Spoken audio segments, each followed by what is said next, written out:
Hi guys, my name is Ruel and welcome back to my channel. Napakadaming ganap ngayon dito sa Pilipinas. Meron tayong DHEDS nakaraan at ngayon naman meron ding impeachment at meron din budget na billion na pesos para sa flood control. At ngayon naman DPWH is the key. Wow, grabe.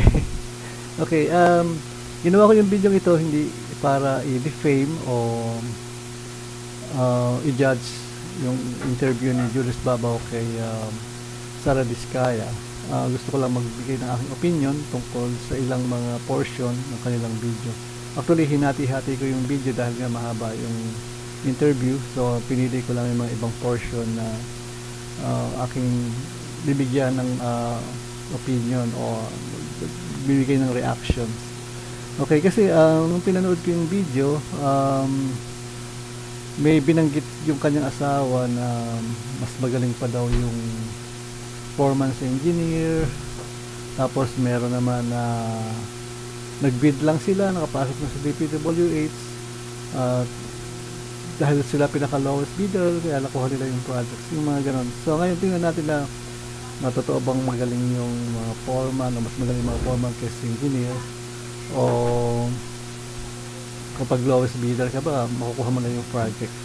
So alamin natin ngayon, panoodin natin yung video. Okay,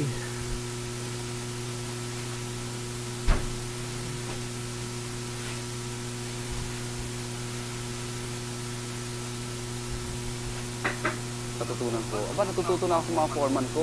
yun, natuto daw siya sa mga foreman niya, Paano which is good. yung paglatag ng bakal, paano lahat. Minsan nga, sila, yung mga foreman, minsan magagaling pa sa mga engineer. Yung mga engineer kasi magagaling talaga sa Sabi niya, yan. minsan nga yung foreman magagaling pa sa mga engineer. Parang yung before, yung mga engineer at architect, kaya talagang pinag-aaway nila. Parang ganito yung sa foreman at sa engineer, pinag-compete nila, ginagawa ng kompetensya yung skills ng dalawa. Actually, hindi dapat pag-awayin o magkaroon ng competition yung dalawa dahil magkaiba yung kanilang skill sets. Yung foreman ay ang trabaho niyan is mag-manage ng mga labor sa site at i-manage yung mga materials at siguraduhin na ma-execute nila ng tama dun sa construction. So kaya magagaling sila sa execution, sa actual execution ng projects at pag-manage ng mga labor, pag-assign. So yung engineer is normally, ang ginagawa niyan is nagsusupervise sa site, nag-inspect, sila yung nakipag-usap direct sa foreman para magbigay ng instruction at humingi ng update at sila din yung mag-monitor ng schedule kung yung project ba is on time at yung specification ba na nasa plano tama ba yung pagkakagawa sa site, yung mga ganun ba. So hindi ko na masyado explain kasi medyo mahaba. So ibig sabihin ko dito sa madaling salita ay magkaiba sila ng designation, magkaiba ng scope of works. Alangan naman na ikaw engineer, ikaw yung magpapalatada, tapos alangan naman ikaw engineer, ikaw yung magkakarpintero. Siyempre hindi.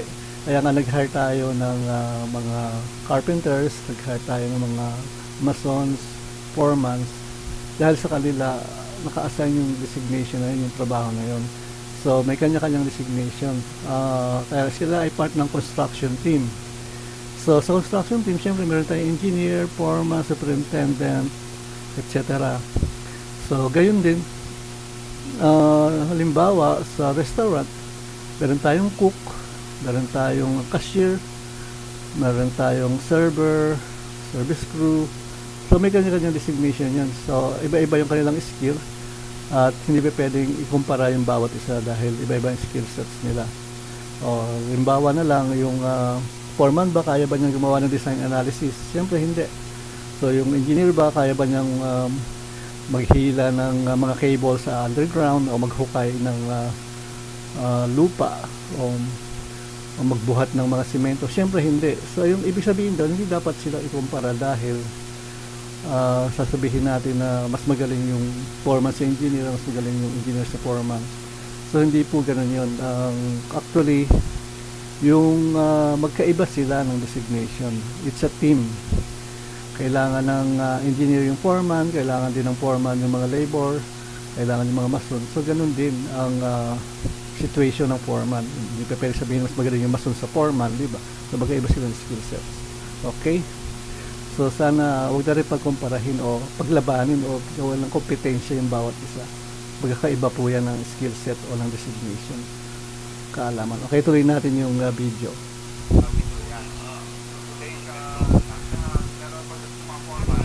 Lahat. Pero pagdating sa mga foreman, pati pagdusot sa ilalim ng drainage, magmula sa lahat ng klase ng bagay. Siyempre, trabaho ng mga foreman, alam nga naman, engineer, sila pa magpalusot. Kaya ganyan sinabi ko kanina, di ba?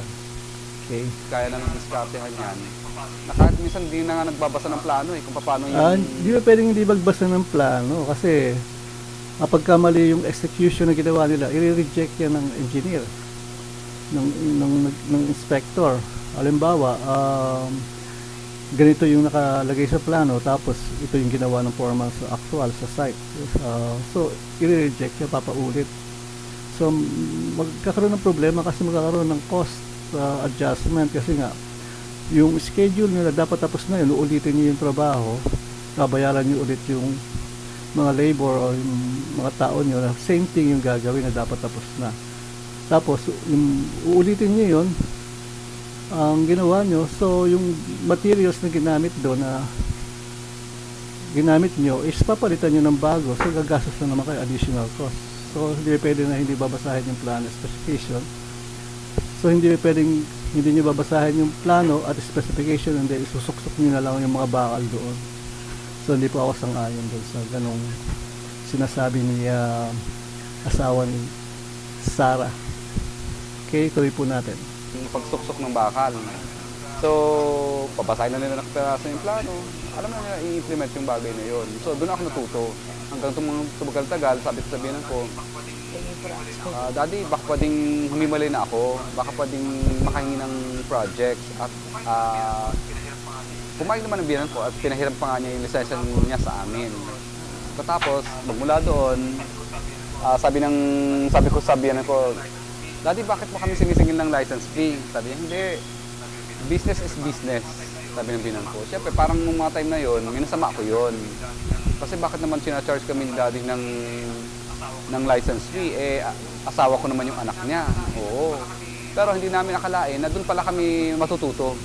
Doon pala kami magiging successful.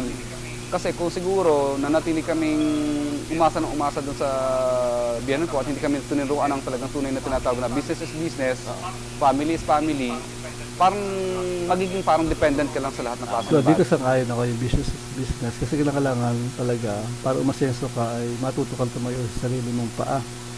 So yung business is business kasi nga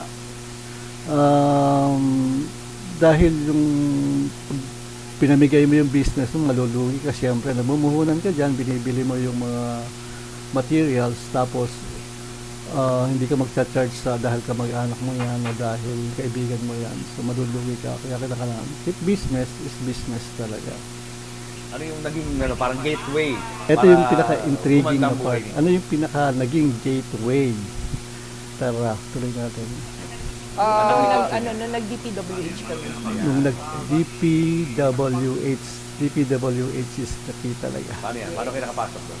Bali, nakapasok kami doon, nag-bid lang at saka ang opportunity at ginandaan lang namin po ang gawa namin, tuloy-tuloy. Maliit na project to? Maliit lang po, hanggang lumaki, hanggang nagtuloy-tuloy po ang mga experience namin, hanggang malalaki na po yung mga project. Ano yung nakuha yung sa DPWH? Diba ang daming, sabi nga nila, maraming bidding, meditate, mga gano'n. Hindi, bid lang po. Paano kayo nakalusot doon sa bidding? Yung prices namin lower than Lower. Yes. Yung prices daw nila is lower sa bidding. So, hindi mo kayo na yung lowest bidder, kayo na yung mananalo sa project, kumukuha nyo yung project. Kasi, let's say, talagang hinahanap talaga yung lowest bidder, pero maraming kinoconsider yung client beyond sa price ng project. Halimbawa, yung experience ng mga contractor, kayo ba ay may experience na sa same project na kinukuha nyo, tapos yung safety, kumusta yung execute yung project, kumusta yung safety ng inyong mga workers, wala bang mga aksidente na nangyari, yung quality ng inyong trabaho, compliance ba sa lahat, ayos ba yung mga quality ng trabaho nyo, o maraming mga naging problema sa trabaho nyo. Yung scope of works ba ay saka specification ay malinaw sa bawat isa, sumunod ba kayo sa requirements ng bidding documents tungkol dun sa mga specification, nag-comply ba kayo sa mga materials na kailangan, mga documents, mga certification, kasi maraming hinihingi yung government. Mas mahirap kasi talaga mag-bid sa government kasi nga maraming mga requirements na hinihingi. Dahil nga yung ginagamit dito ay taxpayer money, so it's require more transparent and competitive processes to prevent yung corruption, saka ma-ensure na yung pera ay magamit sa tamang halaga. So kaya yung sinabi niya kanina na dahil sila lowest bidder, panalo na sila. So hindi ganun.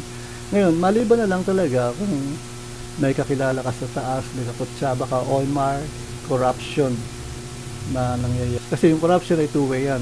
Pwede magmula doon sa government at pwede magmula dito sa contractor.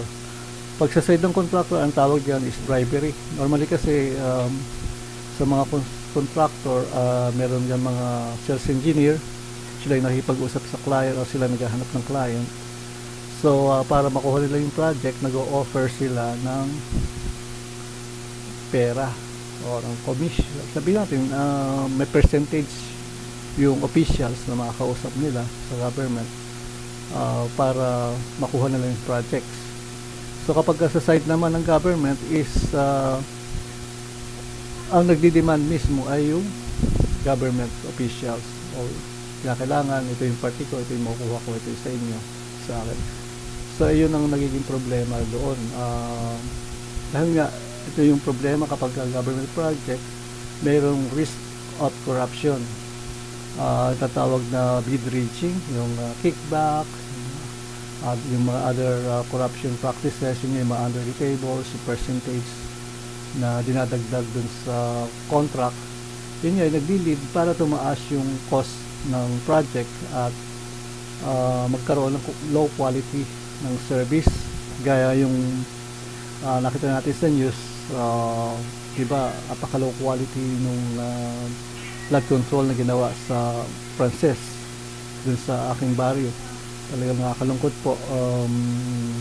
Hindi po dapat ganun talaga yung way ng construction, na sa structural, hindi dapat ganun talaga yung ginagawa. So hindi natin masyadong pag-uusapan yun dahil hindi yung topic natin. Masasabi ko lang talaga, hindi ganun kadaling pumasok sa government projects, lalo na sa DPWH. Kinakailangan talagang qualified ka, kung maaring AAA o quadruple contractor ka, at marami kang certified ka ng mga certifying agency tungkol sa mga construction, at kompleto ka ng mga documents, well experienced ka, at maganda yung track record mo, at meron ka ng mga previous projects na nagawa na magaganda ang record para manalo ka sa construction. Hindi lang dahil mababa yung presyo mo, mananalo ka na. So hindi po ganun yun. So kung hindi ka naman nag-comply, kahit mababa presyo mo, hindi mo pa rin makukuha yung projects kung walang corruption na nangyayari, kung walang palakasan, walang kakutsaba. Yun nga, binanggit ko kanina, may risk of corruption talaga sa government. Okay. So hanggang dito na lang po muna tayo, at sana po ay naintindihan nyo yung aking paliwanag at may natutunan kayo.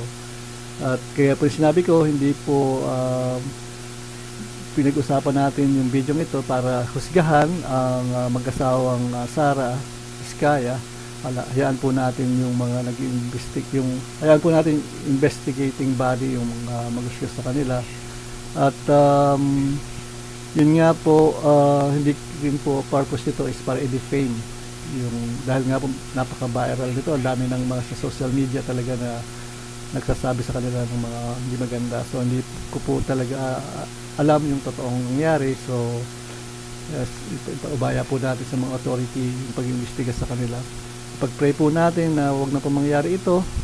At yun nga po, yung corruption at yung bribery, hindi naman po sa lahat ng contractor, hindi naman po din sa lahat ng government. Depende po yan sa integrity ng tao. Depende po yan sa integrity ng namumuno. Kung gaano niya panindigan yung tama kumpara dun sa mali. Okay, maraming salamat po at patnubayan po kayo ng ating Panginoon. See you on our next video.